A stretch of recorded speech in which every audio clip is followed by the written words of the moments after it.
La siguiente es una producción de 360podcast.sv. Diana Verónica y Tony, la entrevista se sube todos los días a 360podcast.sv, el primer hub de podcast en El Salvador. Puedes volver a escucharla por Spotify, Apple Podcasts, Amazon Music o TuneIn.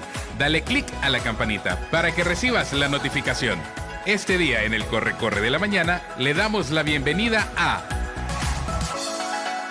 Me acompaña en la conducción Lili Flamenco, en ausencia por compromisos personales de Diana Verónica Ramos. Lili, gracias. Gracias, al contrario, muchísimas gracias. Qué gusto. Por estar aquí desde muy temprano, 6 de la mañana. Y nos acompaña Claudia Ortiz, diputada del partido Vamos en la Asamblea Legislativa. Ahí está saludando a la Cámara y a toda la gente que está conectada en Diana V y Tony en nuestras redes sociales. Claudia, bienvenida. Hola, Tony. ¿Cómo está? También, Lili. Qué gusto. Muy bien, muchas gracias. Un saludo a la audiencia también en esta mañana de jueves, ya más allá del ombligo de la semana. Ayer hubo plenaria. Ayer hubo plenaria. Sí, así ¿Qué noticias tiene en la plenaria? Bueno, comentarles que el día de ayer en la plenaria se aprobó orientar 85 millones de dólares de un supuesto exceso de recaudación, es decir, el Ministerio de Hacienda recaudó más dinero de lo que esperaba con los impuestos de IVA y como no, si todo está tan caro, ¿verdad? Y de renta también, y eso se orientaron a diferentes instituciones, por ejemplo, 20 millones para obras públicas, 20 millones para el Ministerio de Salud y así en otras instituciones también, entre ellos Ministerio de Turismo, etcétera. ¿Y en este hay un desglose o solo menciona para qué? Ese es el detalle, no hay desglose, ese es el detalle. Y eso es lo que yo mencionaba en la Comisión de Hacienda este lunes, donde se discutía el dictamen, en el cual nos están poniendo esa gran cantidad de dinero en el presupuesto, sin embargo, no dice en qué rubro presupuestario se va a colocar. Solo dice para el Ministerio de Salud, para mejorar la salud de la población, ¿verdad? Obviamente es lo que hace.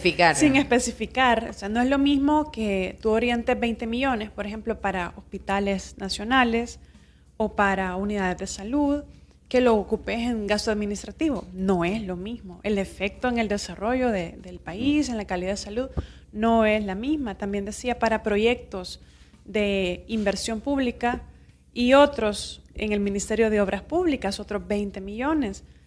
Y cuando yo le pregunté a la titular de Hacienda a qué proyecto iba, porque tiene una lista de proyectos, el MOP de inversión pública, tampoco me supo decir, me dijo que me iba a dar el dato después.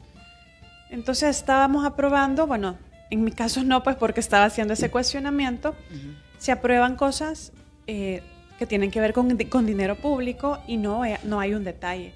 Y el detalle, bueno, una diputada decía un poco de forma inmadura, ¿no? Sí, pero es que aquí no podemos poner hasta el último lapicero que vamos a comprar. Obviamente, no estaba hablando de lapiceros, estaba hablando de dinero público y de cómo se va a utilizar.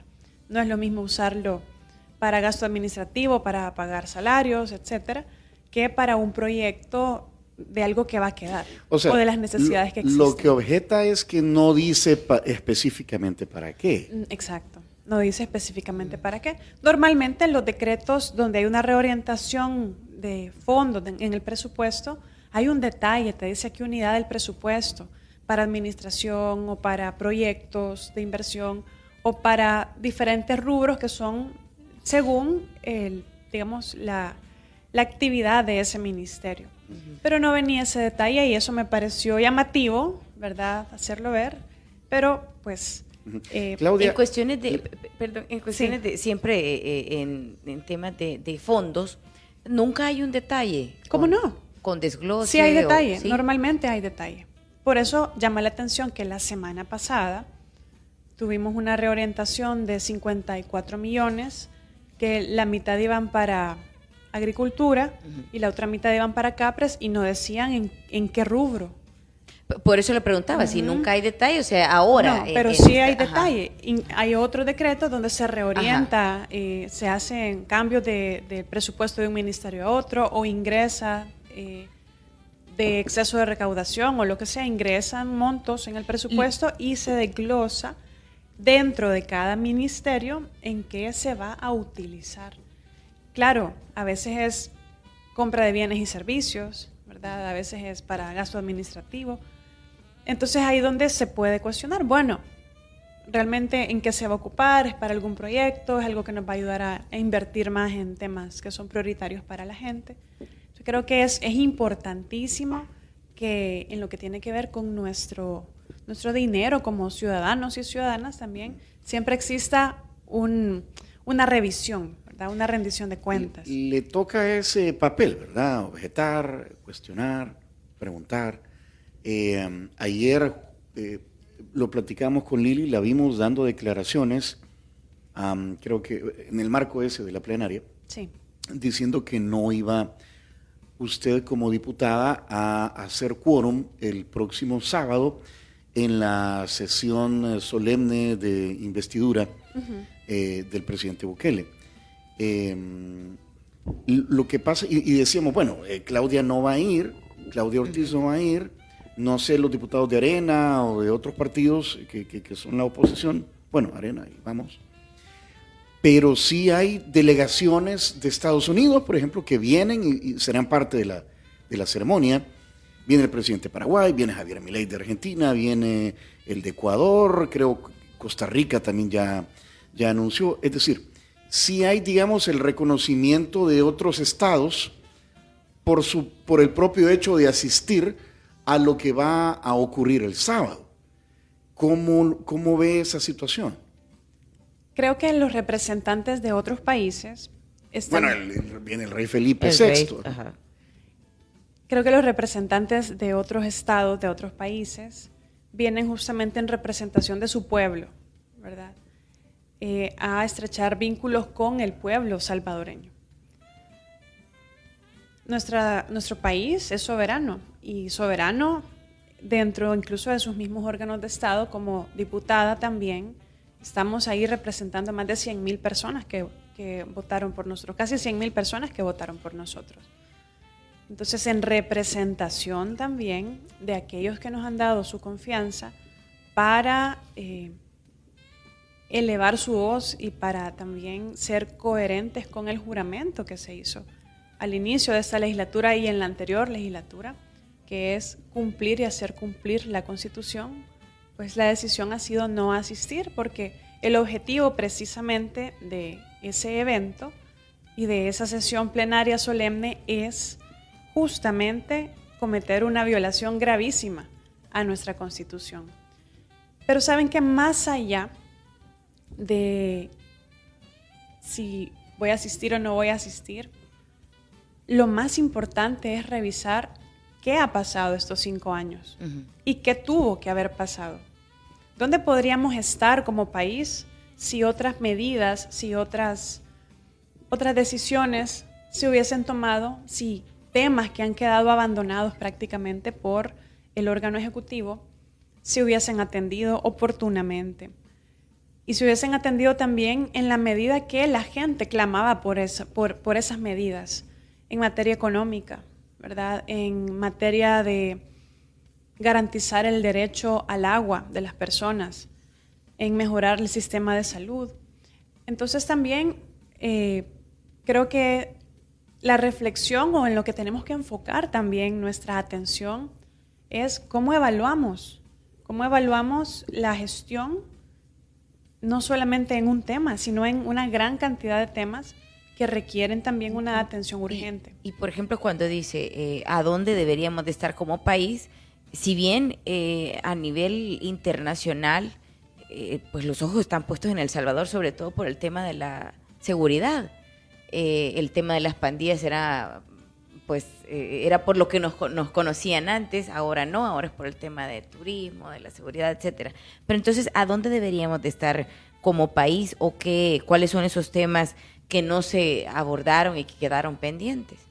Tan o más importante de cómo nos ven afuera como país, que eso se puede construir, es como construir una marca, ¿no? Una marca país. Es cómo estamos los salvadoreños acá adentro. ¿Cuál es la realidad? Y miren las encuestas que tanto se citan. En las encuestas de 2018, por ejemplo, 2019, Alrededor del 20 al 30% de los encuestados decía que el problema era la economía. Eso, este año, entre 2023 y 2024, ha pasado al 75% de las personas. Y no es solo porque exista una percepción de mayor seguridad, es que realmente el problema del alto costo de la vida y de la falta de políticas y decisiones oportunas en materia económica le está pasando una factura bien cara a la gente y a la calidad de vida de la gente. Desde 2019 a 2023 se reporta la CEPAL, que es un organismo internacional que analiza la economía de América Latina. En El Salvador surgieron 200,000 nuevas personas que cayeron en la pobreza extrema. Entonces eso también es un indicador y es una causa de la violencia y la criminalidad en nuestro país. Me pueden preguntar si considero o no que ha sido un éxito el tema de la seguridad en nuestro país. Consideraría que ha sido un éxito si se hubiese esclarecido los señalamientos de negociaciones con los grupos de crimen organizado, así como hicieron gobiernos anteriores. Consideraría que eso pudiera haber sido un éxito si se hubiese aclarado por qué el CRUC apareció en México cuando estaba detenido en El Salvador. Yo consideraría que sería un éxito si, por ejemplo, se hubiese abordado de una manera responsable toda la problemática de personas inocentes detenidas arbitrariamente y de personas que han fallecido bajo la custodia del Estado. Si se hubiesen tomado medidas al primer caso de eso. O si los funcionarios del tema de seguridad que han sido señalados por la lista Engel, por ejemplo, ya hubiesen sido removidos de sus cargos y asumido una responsabilidad por actos de corrupción, los cuales les han sido señalados. Claudia, si tuviera que calificar estos 5 años de gobierno, en pocas palabras, ¿cómo lo calificaría? Si tendría que calificarlo con una nota, le pondría 5. Porque hemos hecho quizás la mitad, 5 de 10. Hemos hecho la mitad, o se ha hecho la mitad de lo que el país necesita. Y el camino a recorrer, dicen, todavía falta mucho, pero no se ha hecho nada en consecuencia. Fíjense en el tema de la canasta básica. ¿Qué debía haber pasado? Tengo aquí unos datos que me parecen bien importantes. Y es que la inflación en general de todos los productos en nuestro país hasta abril del 2024 ha sido del 15.4% más. O sea, en general, en promedio, todas las cosas han aumentado 15% más.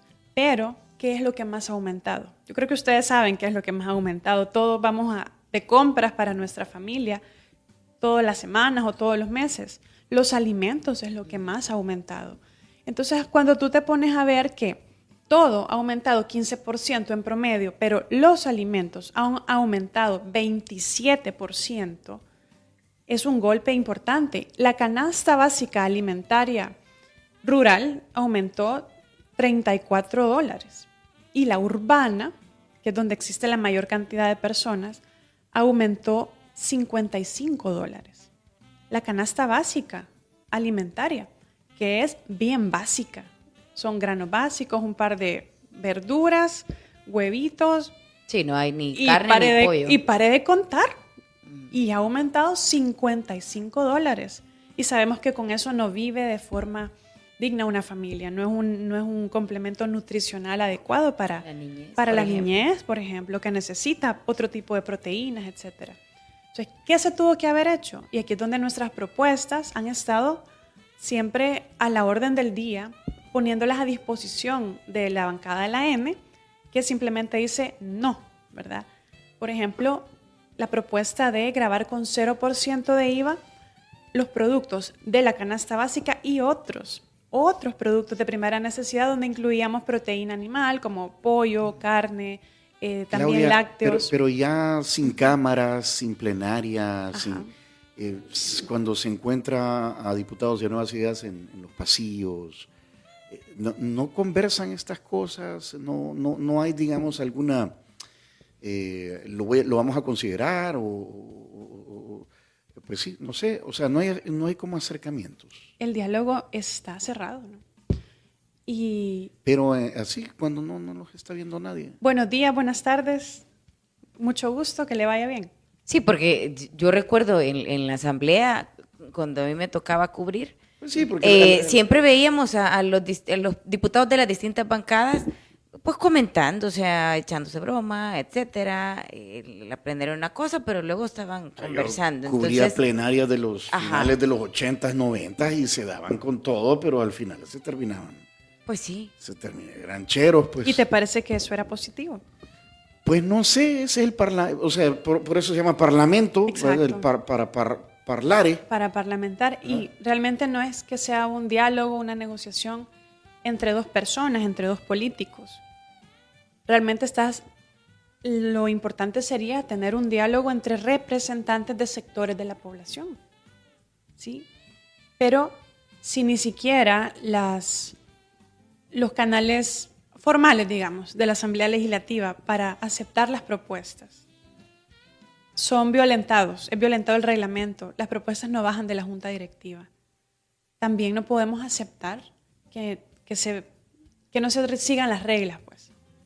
Porque toda iniciativa de ley debe pasar a una comisión.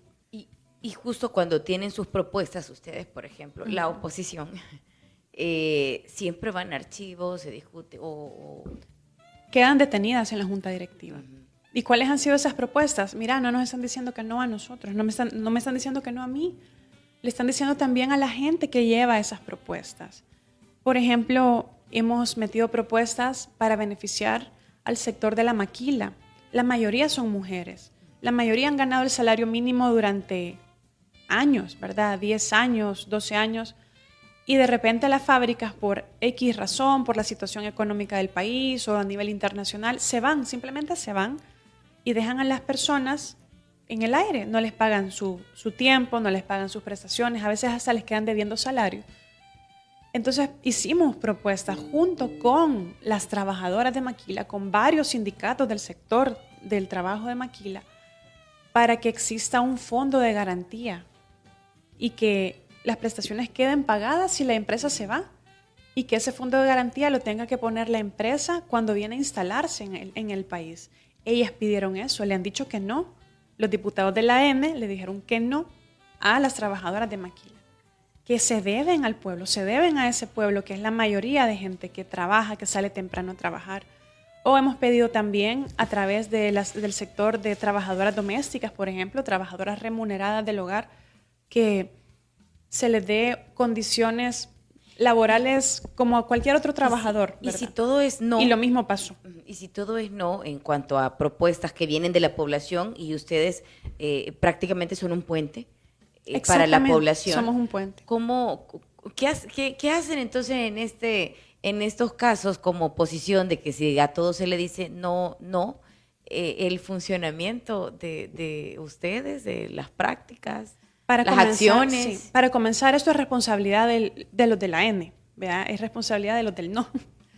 Ellos son los que están violentando la ley, los que están violentando los principios democráticos al no tomar en cuenta propuestas que son positivas para la gente. No les estoy diciendo que las aprobemos en automático como aprueban todo lo de ellos. Analicémoslo, estudiémoslo, escuchemos a la gente, escuchemos especialistas, porque hay una visión de país que no es solamente la de ellos.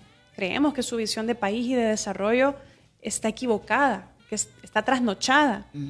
Y hay otras visiones de país, otra visión de desarrollo, otra visión de la economía. Si no, decime qué resultados estamos teniendo en la economía con esa visión en este momento.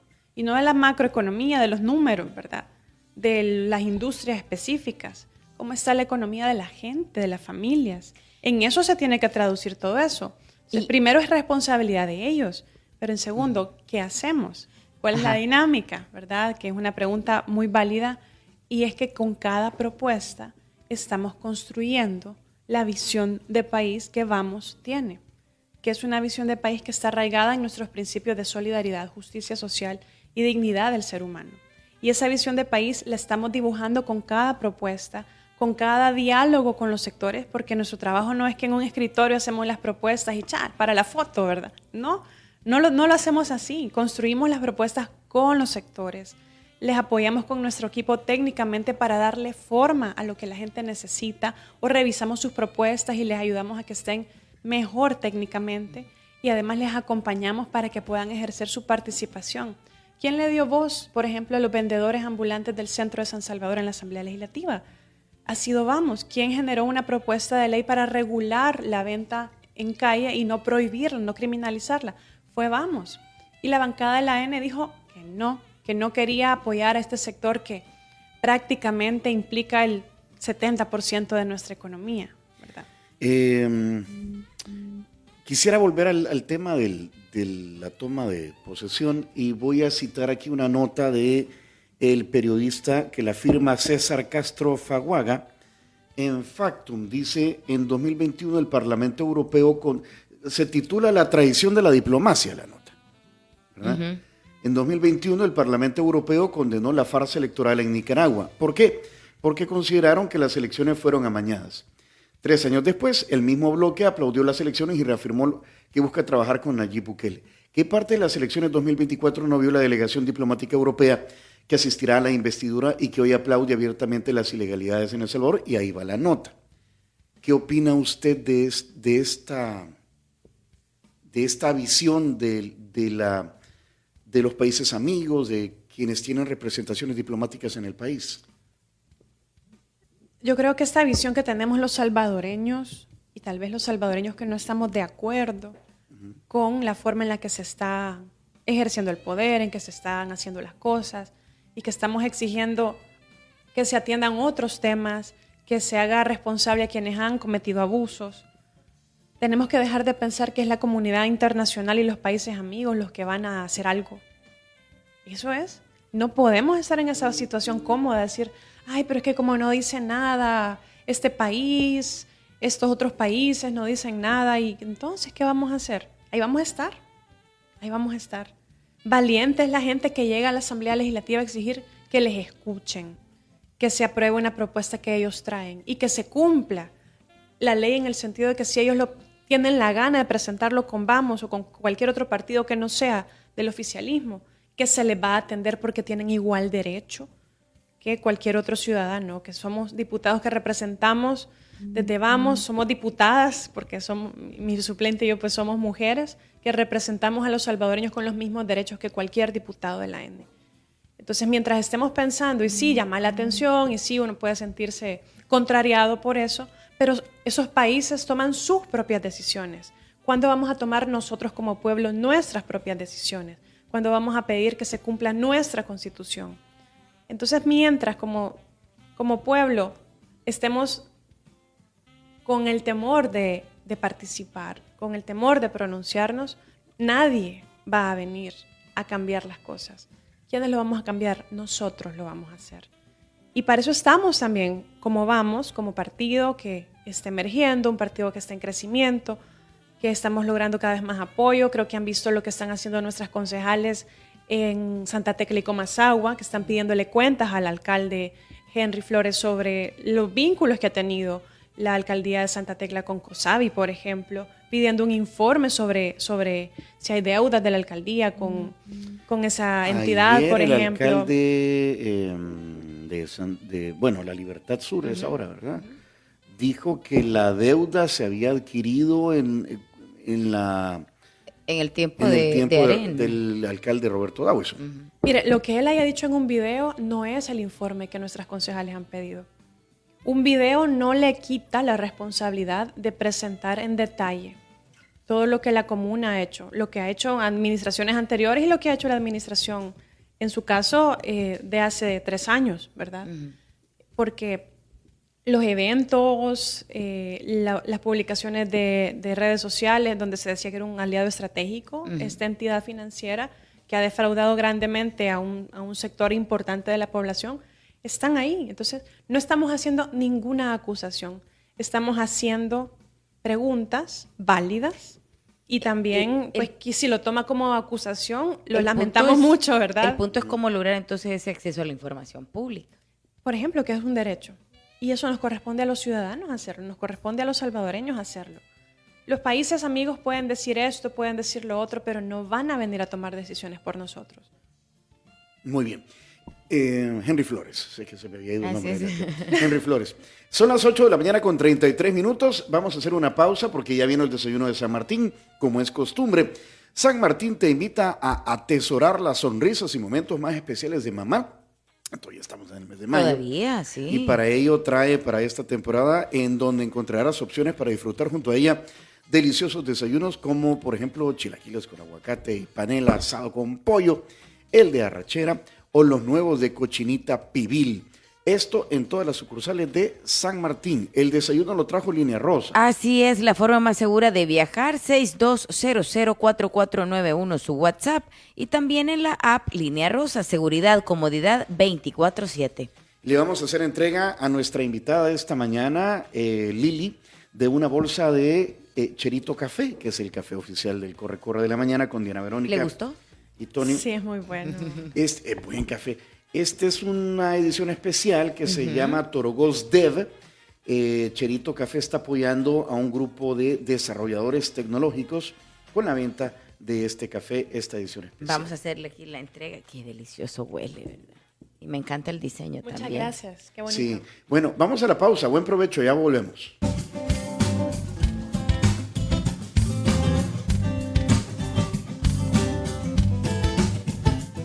Híjole, son las 8 de la mañana, 44 minutos. Nos acompaña, ¿quién? Lili Flamenco. Nos acompaña la diputada de Vamos, Claudia Ortiz, y bueno, pues ya estuvimos hablando un poco acerca de todo el funcionamiento en la Asamblea Legislativa, cómo le toca a ella. Ahora, pero también los 5 años del Sí. presidente Nayib Bukele. Venimos, vaya, y esta semana nos estamos acordando del discurso de toma de posesión hace 5 años. De lo que más se me vino a la mente esta semana cuando estábamos hablando con periodistas es la medicina amarga, ¿se acuerda? No ha llegado eso todavía. Después vino la pandemia y los periodistas que entrevistamos esta semana nos decían cualquier plan que un gobierno hubiese tenido ante la llegada de una pandemia mundial se destrozó, o sea, había que maniobrar. Claro. Había que tomar otro rumbo. Y luego también ocurrió con el Plan Control Territorial y el régimen de excepción. Es innegable que le ha cambiado la vida a un montón de gente. Pero hay gente que dice, qué bueno, pero qué malo. O sea, al mismo tiempo. No sé si le pasa eso a usted, porque sí le ha cambiado positivamente la vida a las A personas. muchas familias. Ajá. Lo que no se sabe todavía, Claudia, y deberá pasar en estos próximos 5 años es el día después del régimen de excepción. ¿Cómo debería ser? A su juicio. Tenemos quizás 10 minutos todavía al aire. 15. Bueno, 15. Más lo que me gasté en la pregunta. Muy bien. ¿Por qué no hablamos de cómo pudieron haber sido estos 5 años tomando decisiones correctas? ¿Qué hubiéramos hecho nosotros, por ejemplo? Le agrego, hubo Ajá. un periodista que se puso a pensar y dijo, tal vez no había otra forma de hacer las cosas, porque ya no eran los muchachos jóvenes incomprendidos, aislados de oportunidades, era crimen organizado, o sea, era gente mala. Es crimen organizado, totalmente. En eso, Entonces él se puso en eso a- estamos de acuerdo. Es que a los criminales hay que aplicarles, Tal vez no había otra forma. hay que aplicarles todo el peso de la ley. Y lo hemos dicho siempre. Que nos corten los videos y hagan memes y hagan otras cosas para desinformar, eso es otra cosa. Pero ¿cómo tuvieron que haber sido quizás las decisiones más adecuadas en estos 5 años? Empecemos con las ICIES. ¿Se acuerdan de las ICIES? Claro. No perdamos la memoria de eso. ¿Qué tuvimos que haber hecho? Se le pidió a Naciones Unidas que viniera con una misión internacional para instalar unas ICIES y que fuera algo parecido a lo que se tuvo como esquema en Guatemala, que llevó a tomar responsabilidad de sus actos, a la cárcel a mucha gente corrupta de verdad. ¿Saben qué fue lo que nos contestó Naciones Unidas? Sí, démosle, hagámoslo. ¿Y qué fue lo que hizo el gobierno? Los dejó en visto.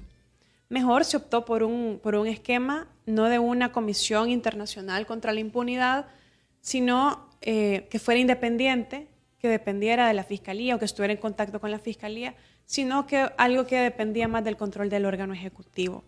Entonces, obviamente, cuando ya le estorbó, la quitaron del país. Sin embargo, dejó, aún con ese esquema, varias investigaciones del uso de recursos públicos en la pandemia, por ejemplo, que es los más, ¿verdad? La mayor parte de los casos.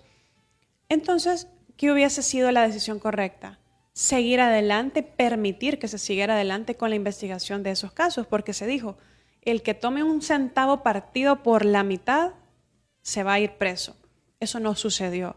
Tendríamos un gran avance en este momento en la lucha contra la corrupción, sentando un precedente. Eso hubiésemos hecho nosotros, seguir adelante, porque lo pedimos incluso antes de estar en política, que se instalara una comisión internacional contra la corrupción y la impunidad. Promesa 1, digamos, rota, ¿verdad? Luego, claro, se vino la pandemia y claro, era una situación extrema donde como país teníamos que tomar decisiones rápidas, decisiones difíciles, decisiones incluso sin mucha información, ¿verdad? No sabíamos un montón de cosas. No sabíamos un montón de cosas. Y, por ejemplo, con el tema de la Constitución, bueno, muchos han criticado, ¿no?, que se ha violado la Constitución con esta reelección del presidente, pero entonces, ¿cuál podría ser ese panorama que se espera en otros 5 años? ¿Qué es lo que se va a respetar en la Constitución o si se podría volver a reformar? Por lo general le quitan la banda presidencial a uno y se la ponen al otro. Y estábamos hablando con Tony, ajá. Bueno, esos detalles no lo sé, ¿no? Pero lo que les quiero decir, ¿qué vino después en la pandemia? Esas decisiones difíciles y todo, ¿verdad? Pero se hubiesen tomado medidas, por ejemplo, para reabrir la economía más pronto, que se podía hacer. Nosotros como partido presentamos un plan para la reapertura de la economía de una manera escalonada y ordenada. Además, prevenir la corrupción que existió, también muchos casos muy sonados de incluso ministros comprándole a sus familiares, sacando provecho a algunas entidades o a algunos funcionarios de la situación grave que estábamos viviendo. Investigar eso. Luego en el tema, por ejemplo, las cabinas de vacunación, ¿qué pasó con eso? Tenía que haberse generado mayor transparencia en ese sentido. Y luego la reapertura económica y nos enfrentamos al reto de una economía golpeada y unas finanzas públicas que habían prestado mucho más. Ese era el momento de empezar a reconstruir y empezar a apostarle a un modelo económico donde tuviese realmente al centro al ser humano, no a entidades económicas pudientes, ¿verdad?, sino al centro al ser humano. La forma de ver el desarrollo de la actual administración está muy enfocada en que si atraemos cualquier tipo de inversión, la riqueza que ellos generen para sí mismos va a rebalsar a los demás y nos va a bañar en un chorrito a todos y aquí la ciudadanía va a tener mejores condiciones de vida. Pero ya era el momento justamente de sanear las finanzas públicas.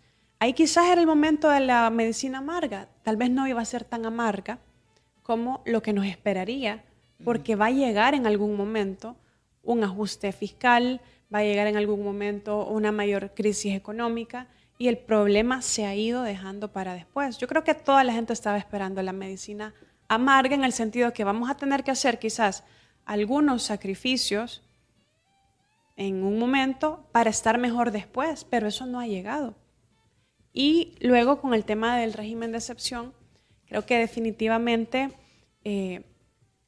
una forma más transparente, una forma también sí frontal. Yo creo que el enfoque de que sea algo frontal y radical es correcto, pero no puedes dejar sin atender los casos que son, entre comillas, margen de error. ¿Qué debería de llamarle entonces la atención a la población? Porque ya lo decía Tony, pues sí, mucha gente sus condiciones de vida han cambiado en el sentido de la seguridad. Antes, por ejemplo, habían extorsiones en las tienditas, en las pupuserías, en las comunidades, pues no solo era a empresarios, por ejemplo. Totalmente. Pero ¿qué debería entonces de llamarle la atención a la población? Evidentemente ya están resintiendo el tema económico, pero como que les genera más es como ponerlo en una balanza y decir, no, pero ahorita ya vivimos más seguros, puedo andar en la noche caminando, puedo en fin. No, la gente lo que dice es, nos sentimos más tranquilos, pero tenemos otros problemas. Y en el fondo, la situación económica nos tiene con incertidumbre. Que siempre ha estado ese Sí. problema económico. No, pero no como está ahorita.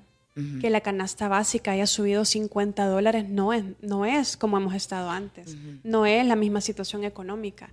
Entonces, ¿qué se requiere? Se requiere en las propuestas que hemos hecho, por ejemplo, subsidios a la canasta básica para las familias más pobres, los subsidios que ha entregado el gobierno, por ejemplo, a la gasolina, que le alivian a todos un poco, pero no todos tienen carro, pero sí toda la gente come. Entonces tenés que enfocar las ayudas a la gente que más necesita, porque ¿de qué te sirve tener una gran cantidad de criminales presos y también gente inocente si vas a tener una sociedad con las mismas o peores condiciones para seguir generando crimen en el país? Eso hay que verlo más a largo plazo. Creo que es importante también mencionar que muchos programas sociales fueron desmantelados. La pensión universal para adultos mayores, por ejemplo, el tema de la alimentación en las escuelas también. Yo creo que son programas que hay que revitalizar, hay que mantener, hay que reorientarlos, reenfocarlos, revisarlos, sí, ¿no? Pero mientras tenés una situación económica como la nuestra, como la que estamos viviendo, donde la gente se juega la comida literalmente y tenés al mismo tiempo un muy pobre apoyo al sector agrícola, no tenés políticas adecuadas para fomentar la producción agrícola en el país, y nosotros creemos que eso sería una prioridad, eso debe ser una prioridad. La mayor cantidad de alimentos que se consumen en el país vienen de afuera, de Guatemala y de Estados Unidos y de otros países de Centroamérica. Debería haber sido una prioridad, y esa es, desde nuestro punto de vista, es que haya una mejor y mayor producción agrícola en el país. Lo mencionaron ese tema de la posesión de la tierra por la reforma agraria. Los periodistas que estuvieron esta semana con nosotros y decían, bueno, debe haber una contrarreforma constitucional y desmontar el tema de la limitación de las, ¿cuántas son? 200. Creo que son 243. 43 hectáreas, para que empresarios del sector agrícola ahí sí puedan comenzar a invertir sin esa limitación. ¿Usted estaría a favor o en contra de esa reforma constitucional? Porque ahora pueden reformar la Constitución. A mí me parece que cuando quieran. A mí me parece que es mejor mantener una distribución más equitativa de la tenencia de la tierra en el país. Y me parece también... Pero no ha funcionado el porque cooperativismo. Porque no ha existido una política agrícola, una política integral de protección y de fomento a la agricultura. La agricultura está más golpeada que nunca, siempre ha estado golpeada, pero está más golpeada que nunca. Se necesitan apoyos como seguros a los agricultores, por ejemplo, para la pérdida de sus cosechas por tormentas. Se necesitan subsidios a los agricultores, no los $75 que les están dando, porque se les van en poquitas cosas que no les sirven para realmente una producción. Mayores subsidios. Las agriculturas de otros países están altamente subsidiadas, y lo que ha hecho esta administración es fomentar quitarle impuestos a la introducción o a la importación de insumos agrícolas en el exterior, o de importar alimentos desde el exterior. Es lo que ha sido la gran medida para paliar el costo de la comida, que es el problema económico más importante. No hemos ido desde la raíz. También ha existido problemas con el cambio climático. Nos dicen en Oriente, las milpas se achicharran del calor. Entonces eso pasa también por una gestión adecuada del agua, una gestión adecuada de los temas ambientales. No es solo meramente económico. Invirtamos, metamos dinero, pongamos la tierra a nombre del que tiene más dinero para invertir y tendremos comida todos. No se trata solo de eso. Se trata de ir generando todas las piezas, una armonía y una sinergia para que recuperemos no un par de empresarios grandes que puedan tener toda la tierra en el país. Si ya la mayoría de la tierra está en azúcar, por ejemplo, ¿verdad? O se apuesta por el azúcar o el café, que está muy bien porque tiene otras El café no hace tanto daño ambiental como la caña de azúcar, más bien recobra el bosque, sino que también diversificarlo para la producción de granos básicos y de otro tipo de alimentos. Claudia, si bien es cierto, usted no porque nos quedan 3 minutos, si bien es cierto no va a asistir a la toma de posesión el sábado, me imagino que va a escuchar y a ver el discurso, por cultura general. Claro que sí. Como diputada de oposición, ¿qué esperaría escuchar usted el sábado? La pregunta es compleja porque no podemos esperar algo coherente de parte de una administración que ha estado dispuesta incluso a violentar la Constitución para mantenerse en el poder. Entonces, cualquier cosa que se prometa, que se diga, la vamos a tener que ver a la luz de lo que ya ha pasado, de las decisiones que ya se han tomado, de las prioridades que ya se han dado. Seguramente se va a decir, por ejemplo, que la economía va a ser ahora una prioridad, pero ¿qué tipo de economía?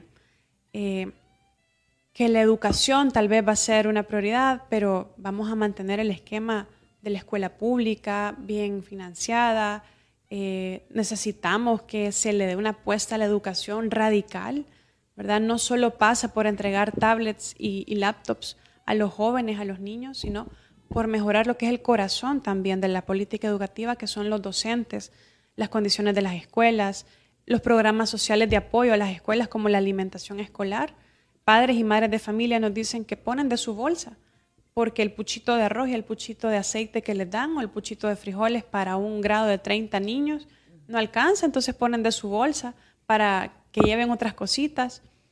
Entonces realmente la prioridad que la gente menciona, las prioridades son simples y nosotros lo tenemos muy claro: agua, comida, vivienda, salud y educación. Y una gran parte de la población también lo que está pidiendo es justicia. Justicia para los que han abusado del dinero público, para los que han abusado del poder, que han abusado de los derechos de otros, y justicia para aquellos que, siendo inocentes, han pagado lo que no deben. Entonces tendríamos una sociedad, un país que realmente vaya hacia el futuro. Son las 9 de la mañana en punto. En punto, cómo no, de acuerdo. Gracias, Claudia, por venir esta mañana. Vamos a ver qué dice el presidente, ¿verdad?, en su discurso de toma de posesión el próximo sábado. Si quieren volver a escuchar esa entrevista, pongan atención a lo siguiente.